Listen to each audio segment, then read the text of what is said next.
Welcome back friends. मैं हूं विक्रम और आप देख रहे हैं हमारा चैनल नियर बाय स्टडी।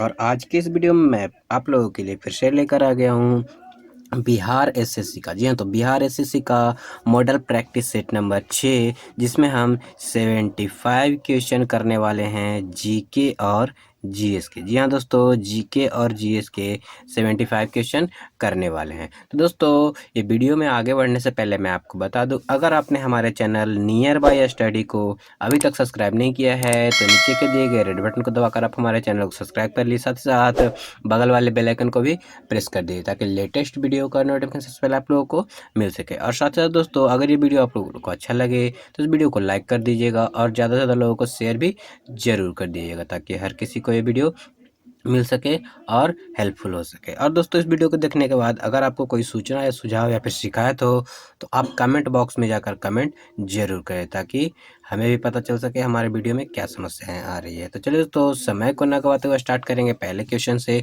और पहले क्वेश्चन से स्टार्ट करने से पहले थोड़ा सा कैमरा को कर लेंगे जूम ताकि आपको सही से दिखाई दे जाए।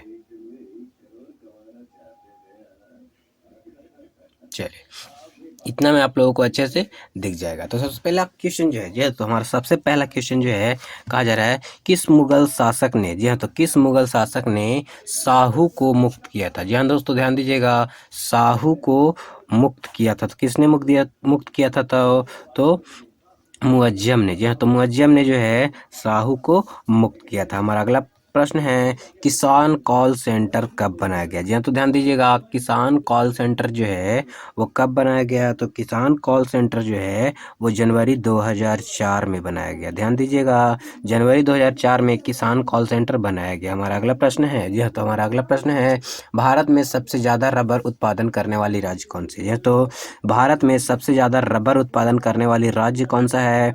तो केरल। केरल में सबसे ज़्यादा रबर का उत्पादन होता है। अगला प्रश्न कहा जा रहा है, बहुउद्देशीय नदी परियोजना। जी हाँ, तो बहुउद्देशीय नदी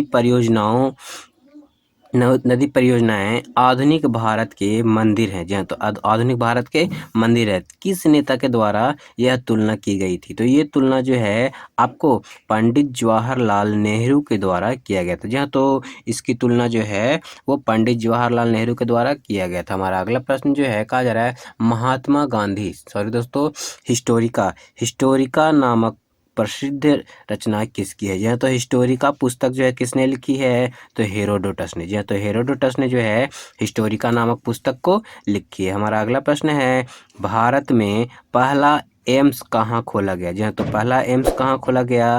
तो नई दिल्ली में। जी हाँ, तो नई दिल्ली में पहला भारत का एम्स खोला गया। हमारा अगला प्रश्न कहा जा रहा है, अमरबेल किसका उदाहरण है? तो ध्यान दीजिएगा, अमरबेल जो है वो किसका उदाहरण है? तो अमरबेल जो है वो एक परजीवी का उदाहरण है। हमारा अगला प्रश्न कहा जा रहा है, जी हाँ, तो हमारा अगला प्रश्न कहा जा रहा है, किसने बंगाल की राजधानी मुर्शिदाबाद से मुंगेर स्थापित की थी? जी हाँ, तो किसने बंगाल की राजधानी मुर्शिदाबाद से मुंगेर स्थापित की थी? तो मीर कासिम ने। जी हाँ, तो मीर कासिम ने अपनी राजधानी जो है मुर्शिदाबाद से मुंगेर स्थापित की थी। हमारा अगला प्रश्न कहा जा रहा है, चंद्रमा की सतह पर, जी हाँ, तो ध्यान दीजिएगा, चंद्रमा की सतह पर एक वस्तु का वजन होता है। तो एक वस्तु का वजन कितना होता है? तो पृथ्वी के सतह से पर का वजन का 1/6। अगर जो है पृथ्वी पर इसका वजन जो है आपको 60 किलो है तो चंद्रमा पर जाकर 1/6 हो जाएगा, यानी कि आपको चंद्रमा पर 10 केजी हो जाएगा। जी हाँ, तो 10 केजी हो जाएगा। हमारा अगला प्रश्न जो है, कहा जा रहा है, निम्नलिखित में से कौन सा काल के अनुसार, जी हाँ, तो कौन सा कालक्रम के अनुसार सही है? तो सब इसमें जो है ऑप्शन के अनुसार रामानुज, यानी कि ऑप्शन सी सही है, रामानुज, नामदेव, चैतन्य और तुलसी, यानी कि ऑप्शन बी यहाँ पे राइट है। बढ़ेंगे अगले प्रश्न की ओर। तुम्हारा अगला प्रश्न जो है, अगले प्रश्न पे बढ़ने से पहले मैं आपको बता दूं, अगर ये वीडियो आप लोग को अच्छा लग रहा है तो इसको लाइक जरूर कर दीजिएगा ताकि हमें भी पता चल सके कि कितने लोगों को ये वीडियो पसंद आ रहा है। बढ़ेंगे अगले प्रश्न की ओर। तुम्हारा अगला प्रश्न है, रुद्रदामन, जी हाँ, तो रुद्रदामन से संबंधित कौन सा अभिलेख है? तो रुद्रदामन से संबंधित जो है जूनागढ़ अभिलेख है। जी हाँ, तो जूनागढ़ अभिलेख जो है वो रुद्रदामन से संबंधित। हमारा अगला प्रश्न है, मंगल पांडे का संबंध किस इन फैक्ट्री से है? तो 34 इन फैक्ट्री, जी हाँ, तो 34 इन फैक्ट्री से जो है मंगल पांडे का संबंध था। हमारा अगला प्रश्न जो है कहा जा रहा है चतुर्थ बौद्ध संगीति, जी हाँ, तो ध्यान दीजिएगा चतुर्थ बौद्ध संगीति किसके शासनकाल में हुआ? तो चतुर्थ बौद्ध संगीति जो है वो कनिष्क के शासनकाल में हुआ है। हमारा अगला प्रश्न जो है कहा जा रहा है, जी हाँ, तो हमारा अगला प्रश्न कहा जा रहा है स्वराज पार्टी, जी हाँ, तो ध्यान दीजिएगा स्वराज पार्टी का संबंध निम्न में से किस व्यक्ति से था? तो CR दास, जी हाँ, तो CR दास से जो है स्वराज पार्टी का संबंध है। हमारा अगला प्रश्न जो है वो कहा जा रहा है सांप्रदायिक, जी हाँ, तो सांप्रदायिक निर्वाचन का जनक किसे माना जाता है? तो सांप्रदायिक निर्वाचन के जनक लॉर्ड मिंटो को माना जाता है। हमारा अगला प्रश्न है निम्न में से कौन सुमेलित है? तो देखा जाए तो आपको सुमेलित में कौन है? तो भारतीय परिषद अधिनियम 1892 जो कि प्रतिनिधि सरकार की स्थापना करती है, ये आपका सही है। हमारा अगला प्रश्न जो है वो कहा जा रहा है राष्ट्रीय ध्वज का डिजाइन किसने तैयार किया था? तो राष्ट्रीय ध्वज का डिजाइन जो है पिंगली वेंकैया ने तैयार किया था। हमारा अगला प्रश्न है मुगल और मेवाड़ के बीच संधि कब हुई थी? तो मुगल और मेवाड़ के बीच जो संधि हुई थी वो 1615 ईस्वी में हुई थी। हमारा अगला प्रश्न है ताजमहल के लिए पत्थर कहाँ से लाया गया था? तो ताजमहल का पत्थर जो है मकराना से लाया गया था जो कि सफ़ेद संगमरमर था, जी हाँ, तो सफ़ेद संगमरमर था। और आप लोगों को पता ही होगा कि जो है इसको बनाने वाला कौन है। और दोस्तों ताजमहल जो है आपको आगरा में स्थित है और आगरा आपका यूपी में स्थित है। तो बढ़ते हैं अगले प्रश्न की ओर। तुम्हारा अगला प्रश्न है कांग्रेस की स्थापना के समय भारत के वायसराय कौन थे? जी हाँ, तो कांग्रेस के स्थापना के समय जो है भारत के वायसराय कौन थे? तो लॉर्ड डफरिन, जी हाँ, तो लॉर्ड डफरिन जो थे भारत के वायसराय थे। हमारा अगला प्रश्न कहा जा रहा है शिवालिक की पहाड़ियाँ, जी हाँ, तो ध्यान दीजिएगा शिवालिक की पहाड़ियाँ किस राज्य में है? तो शिवालिक की पहाड़ियाँ जो है आपको हिमाचल प्रदेश में है, जहाँ तो हिमाचल प्रदेश में स्थित है। हमारा अगला प्रश्न जो है कहा जा रहा है पंजाब की भूमि अपरदन का मुख्य कारण है, जी हाँ, तो पंजाब की भूमि का अपरदन का मुख्य कारण क्या है? तो अत्यधिक सिंचाई, जी हाँ, तो अत्यधिक सिंचाई से जो है पंजाब की भूमि अपरदित होती है। हमारा अगला प्रश्न है संयुक्त राष्ट्र सुरक्षा परिषद के अस्थायी सदस्य देशों के नाम कौन कौन से हैं?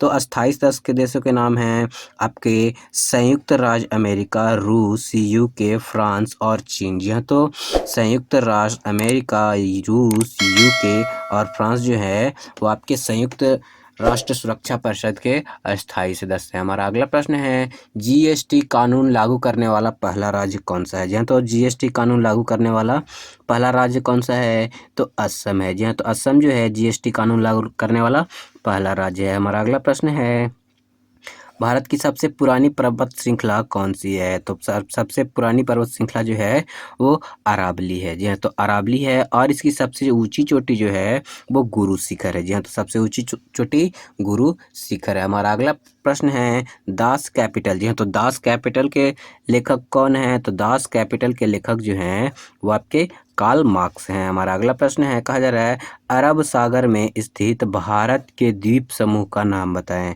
तो अरब सागर में स्थित भारत का द्वीप समूह जो है वो आपका लक्षद्वीप है, जी हाँ, तो लक्षद्वीप जो है वो अरब सागर में स्थित है। हमारा अगला प्रश्न जो है कहा जा रहा है निम्न में से, जी हाँ, तो निम्न में से राष्ट्रपति का कार्यकाल के संबंध में कौन सा क्रम सही है? तो आपको देख लीजिए फखरुद्दीन अली अहमद, ज्ञानी जैल सिंह, R वेंकटरमन और डॉक्टर शंकर दयाल शर्मा, ये जो हैं आपके सही आंसर हो जाएंगे, सही क्रम हो जाएंगे राष्ट्रपति के लिए। तो बढ़ेंगे अगले प्रश्न की ओर। तुम्हारा अगला प्रश्न जो है कहा जा रहा है निम्न में से कौन इस्पात उद्योग के संबंध में, जी हाँ, तो कौन इस्पात उद्योग के संबंध में सुमेलित है? तो आपको तमिलनाडु, जी हाँ, तो तमिलनाडु में जो है वो सेलम इस्पात उद्योग है, बाकी जो है आपको यहाँ पे गलत दिया गया है। हमारा अगला प्रश्न जो है वो कुछ इस प्रकार से बोला जा रहा है, कहा जा रहा है निम्नलिखित, जी हाँ, तो ध्यान दीजिएगा निम्नलिखित उपायों में से जो भारत,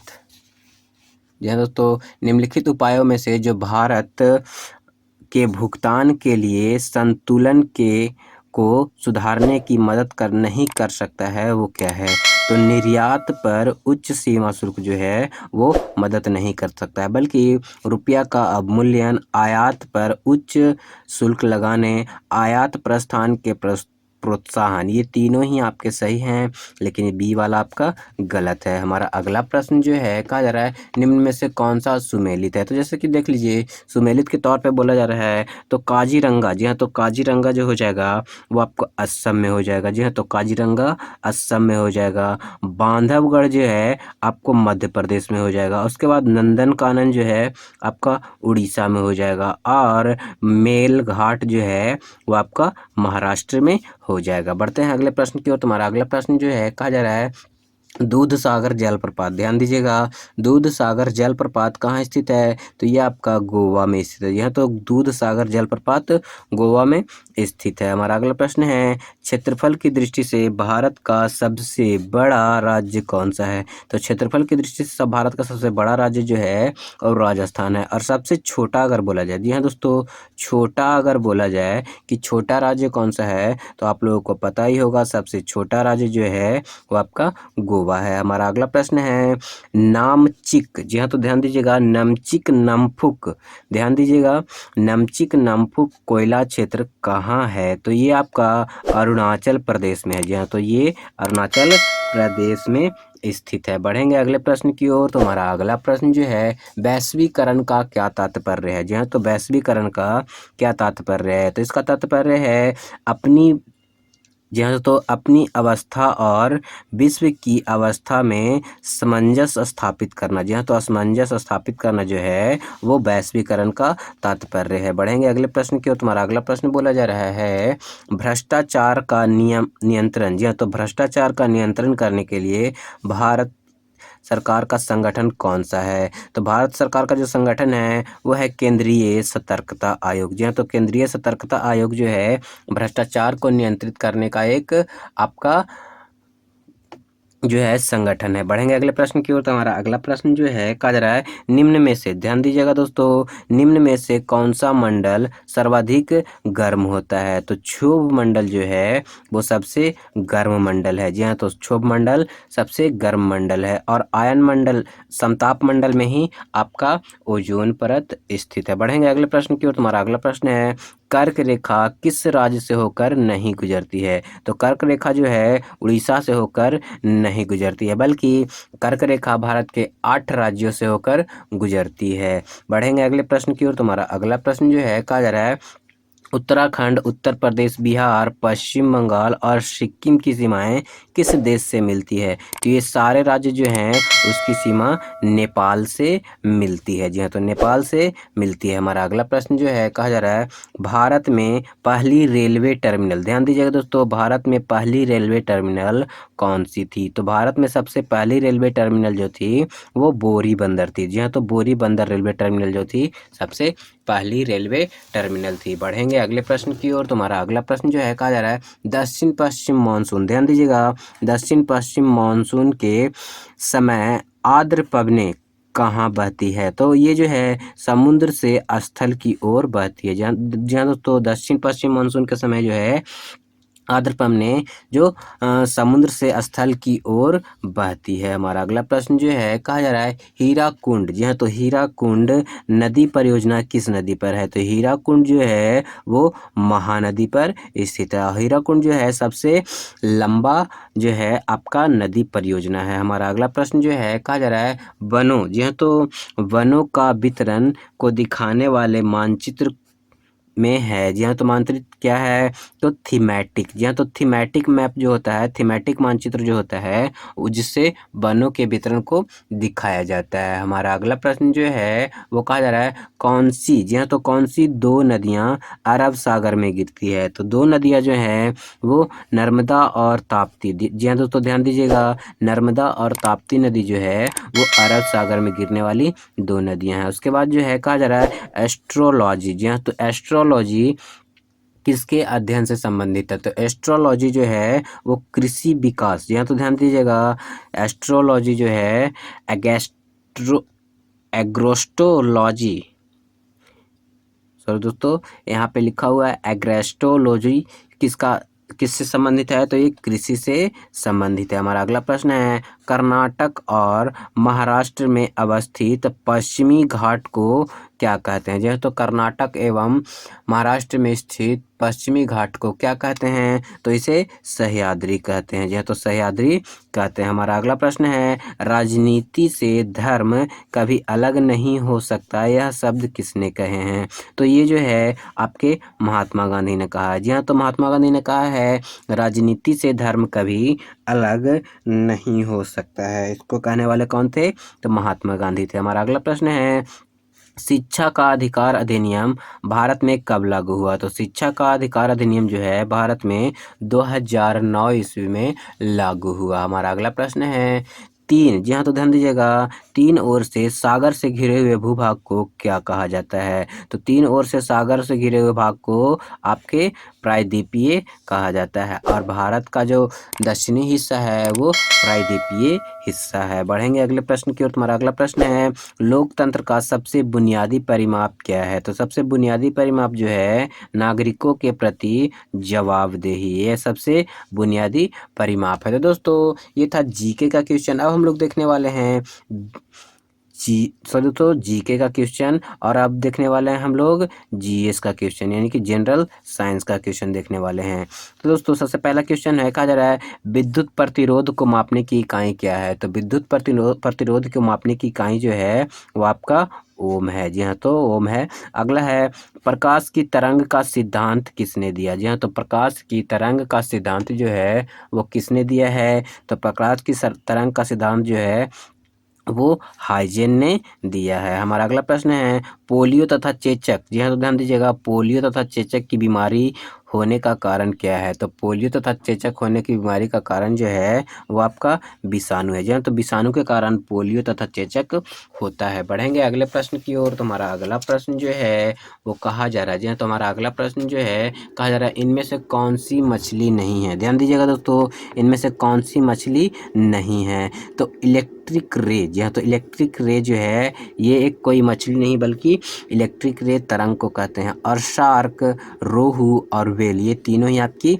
मछलियां हैं। हमारा अगला प्रश्न जो है वो कहा जा रहा है, जी हाँ, तो हमारा अगला प्रश्न कहा जा रहा है, डीएनए किस में पाया जाता है? जी हाँ, तो ध्यान दीजिएगा, डीएनए किस में पाया जाता है? तो केंद्रक में डीएनए पाया जाता है। हमारा अगला प्रश्न है, उत्तक जो पौधों में, यह तो उत्तक जो पौधों में जल परिवहन में मदद करते हैं, ये क्या कहलाते हैं? तो जाइलम। जी हाँ, तो जाइलम जो है जल के परिवहन में मदद करते हैं। बढ़ेंगे अगले प्रश्न की ओर। तुम्हारा अगला प्रश्न है, कहा जा रहा है मानव खोपड़ी में कुल कितनी हड्डियां होती है? ध्यान दोस्तों ध्यान दीजिएगा, मानव खोपड़ी में कुल कितनी हड्डियां होती हैं? तो 29। जी हाँ, तो 29 हड्डी होता है। हमारा अगला प्रश्न है, परमाणु के केंद्रक, जी हाँ, तो ध्यान दीजिएगा, परमाणु के केंद्रक के चारों ओर वृत्ताकार पथ में इलेक्ट्रॉन बिना ऊर्जा खोए घूमते हैं, यह किस वैज्ञानिक के द्वारा बताया गया? तो ये बोहलर के द्वारा बताया गया। हमारा अगला प्रश्न जो है कहा जा रहा है प्रतिचुंबकीय पदार्थ, तो ध्यान दीजिएगा,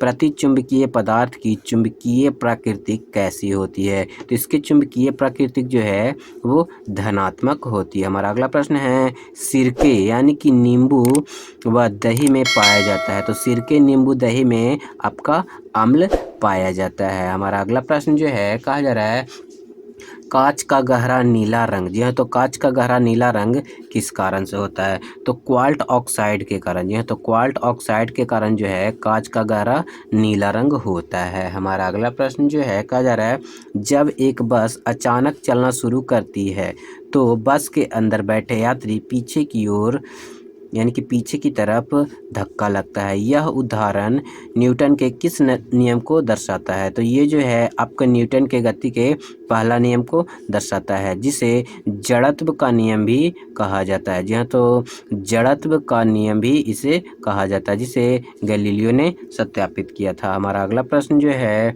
वो कहा जा रहा है दो निकायों के बीच, जी हाँ, तो ध्यान दीजिएगा, दो निकायों के बीच गुरुत्वाकर्षण बल है तो हमेशा आकर्षण, जी हाँ, तो हमेशा आकर्षण वाला गुरुत्वाकर्षण बल होता है। हमारा अगला प्रश्न है धान के खेत, जी हाँ, तो धान के खेत से किस प्रकार की गैस निकलती है? तो धान के खेत से जो है CH4 यानी कि मीथेन गैस जो है वो बाहर निकलती है। हमारा अगला प्रश्न है केचुए। जी हाँ, तो केचुए श्वसन केचुए में श्वसन अंग का नाम क्या है? तो गीली त्वचा। जी हाँ, तो केचुओं का जो गीली त्वचा होता है इससे केचुए क्या करते हैं? श्वसन करते हैं। हमारा अगला प्रश्न है दूध। जी हाँ, तो दूध के फटने पर कौन सी एसिड उत्पन्न होती है? तो दूध के फटने पर जो है लैक्टिक एसिड का निर्माण होता है यानी कि बनता है। हमारा अगला प्रश्न है संतरे। जी हाँ, तो संतरे किसके प्रबल स्रोत हैं? तो संतरा जो है विटामिन सी, यहाँ पे नहीं लिखा, सिर्फ विटामिन लिखा हुआ है,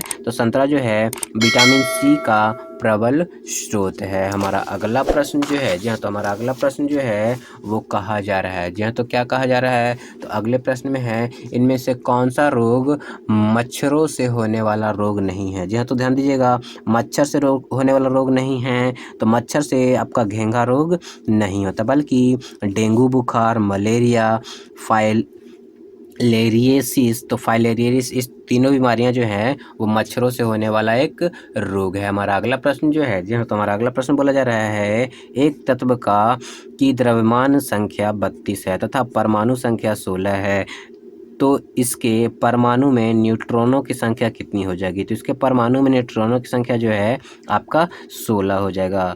जी हाँ दोस्तों, 16 हो जाएगा। चलिए दोस्तों आगे की ओर बढ़ते हैं। तो एक बीच में जो है कहा जा रहा है एक ट्रेन 54 किलोमीटर प्रति घंटा की रफ्तार से आगे बढ़ रही है, तो मीटर प्रति सेकंड में क्या हो जाएगा? तो दोस्तों एक बीच में एक मैथ आ गया, चलिए इसको हम सोल्व भी कर लेते हैं। कहा जा रहा है 54 किलोमीटर प्रति घंटा। दोस्तों प्रति घंटा को अगर किलोमीटर प्रति घंटा को अगर मीटर प्रति सेकंड में बदलना रहता है तो उसे 5/18 से गुना कर दिया जाता है। जी हाँ, तो अगर काटा जाए तो 18 तिहाई 54 होता है, तो 5 तिहाई 15 मीटर प्रति सेकेंड आपका इसका राइट आंसर हो जाएगा। बढ़ेंगे अगले प्रश्न की ओर। तुम्हारा अगला प्रश्न जो है कहा जा रहा है लार्वा का कुछ उग्र परिवर्तन। जी हाँ, तो लार्वा का कुछ उग्र परिवर्तनों के द्वारा वयस्क में बदलने की प्रक्रिया क्या है? तो इसे वृद्धि या फिर कायांतरण दोनों ही कहा जाता है। जी हाँ, तो इसका राइट आंसर हो जाएगा सी, इनमें से दोनों, यानी कि वृद्धि और कायांतरण दोनों इसका आंसर हो जाएगा। हमारा अगला प्रश्न जो है कहा जा रहा है समीकरण V = U+AT। जी हाँ, तो जानकारी किस चीज़ की जानकारी देता है? तो वेग। जी हाँ, तो वेग समय एक कार्य। जी हाँ, तो वेग समय का एक कार्य है, ये आपको जानकारी देता है। हमारा अगला प्रश्न जो है कहा जा रहा है एक परमाणु। जी हाँ, तो ध्यान दीजिएगा, एक परमाणु जिसकी संख्या 14 है। जी हाँ, तो जिसकी परमाणु संख्या 14 है तो संयोजी इलेक्ट्रॉनों की संख्या क्या होगी? तो उसकी संयोजी इलेक्ट्रॉनों की संख्या जो है वो आपका 4 हो जाएगा। हमारा अगला प्रश्न जो है कहा जा रहा है एंटीटॉक्सिन। जी हाँ, तो एंटीटॉक्सिन इंजेक्शन किसके रोकथाम के लिए दिया जाता है? तो टिटनस के रोकथाम के लिए एंटीटॉक्सिन इंजेक्शन दिया जाता है। हमारा इस वीडियो का सबसे लास्ट क्वेश्चन कहा जा रहा है अल्बर्ट आइंस्टाइन थे एक प्रसिद्ध। तो अल्बर्ट आइंस्टाइन जो थे वो आपके भौतिक शास्त्र थे। जी हाँ, तो भौतिक शास्त्र थे। तो दोस्तों आप लोग बताइए कि आप लोगों को जो है ये set number model practice set number 6 आप लोग को कैसा लगा? अगर अच्छा लगा हो तो इस वीडियो को ज़्यादा से ज़्यादा लाइक कर दीजिए और अपने दोस्तों के पास भी शेयर कर दीजिए। और साथ साथ दोस्तों जिन लोगों ने हमारे चैनल नियर बाय स्टडी को अभी तक सब्सक्राइब नहीं करा है तो नीचे के दिए गए रेड बटन को दबाकर आप हमारे चैनल को सब्सक्राइब कर लीजिए, साथ साथ बगल वाला बेल आइकन को भी प्रेस कर दीजिएगा ताकि लेटेस्ट वीडियो का नोटिफिकेशन सबसे पहले आप लोगों को मिल सके। दोस्तों आज के वीडियो में बस इतना ही, मिलते हैं जल्द ही प्रैक्टिस सेट नंबर 6 के बाद 7 के साथ। तो दोस्तों आज के वीडियो के लिए बस इतना ही, मिलते हैं नेक्स्ट वीडियो में।